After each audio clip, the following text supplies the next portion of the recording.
मात्र नागपूरमधून एक मोठी बातमी समोर येते। नागपूरमध्ये उमेदवारीवरून हाय व्होल्टेज ड्रामा सुरू झालेला पाहायला मिळतोय। उमेदवार किसन गावडेंना लोकांनी घरात कोंडलेला आहे। अर्ज मागे घेऊ नये म्हणून घरात बंद करण्यात आलाय। नागपूरमध्ये उमेदवारीवरून हाय व्होल्टेज ड्रामा सुरू झालाय। उमेदवार किसन गावडेंना लोकांनी घरात कोंडल्याची माहिती। अर्ज मागे घेऊ नये म्हणून घरात बंद करण्यात आलेला आहे। उमेदवार किसन गावडेंना लोकांनी घरात कोंडून ठेवलेला आहे।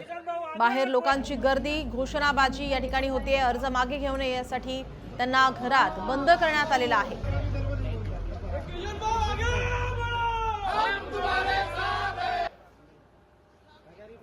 वरिष्ठ नेत्यांच्या या ठिकाणी त्यांच्या समोर आता हे मोठं आव्हान असेल। नाराज उमेदवारांना या ठिकाणी त्यांची मनधरणी करण्यासाठी वरिष्ठ नेत्यांकडून प्रयत्न सुरू आहेत।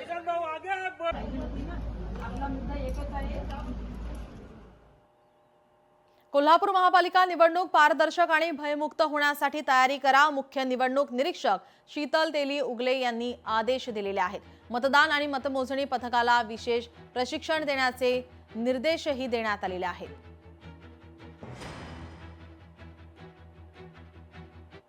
वर्सोवातील वॉर्ड क्रमांक 60 मध्ये भाजपची डोकेदुखी वाढणार आहे। वॉर्ड क्रमांक 60 मधून बंडखोर उमेदवार निवडणूक लढण्यावर ठाम आहेत। बंडखोर उमेदवार दिव्या ढोले निवडणूक लढण्यावर ठाम आहेत। भाजपाकडून वॉर्ड क्रमांक 60 मधून सायली कुलकर्णी अधिकृत उमेदवार आहेत।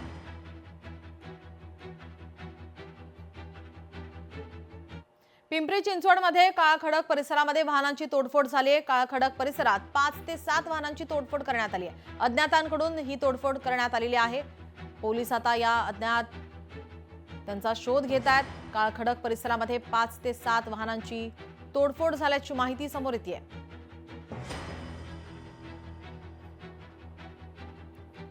पिंपरी चिंचवड मधील ही दृश्य आहे। काळखडक परिसरामध्ये वाहनांची तोडफोड करण्यात आलेली आहे। अज्ञातांविरोधात गुन्हा दाखल झालाय। पोलीस आता अधिक तपास करतायत। आदित्य ठाकरे 12 वाजता शिवतीर्थवर जाणार आहेत। त्यानंतर एकत्रित आदित्य ठाकरे आणि अमित ठाकरे शिवसेना भवन येथे जाणार असल्याची माहिती। यावेळी उमेदवारांशी संवाद साधणार आहेत। आदित्य ठाकरे 12 वाजता शिवतीर्थवर जाणार आहेत। त्यानंतर आदित्य ठाकरे आणि अमित ठाकरे शिवसेना भवन येथे उमेदवारांसोबत संवाद साधणार आहेत। अर्ज मागे घेण्याचा आजचा शेवटचा दिवस। या ठिकाणी नाराज उमेदवार बंडखोरांचे या ठिकाणी मनधरणी करण्याचे सर्वतोपरी प्रयत्न सुरू आहेत।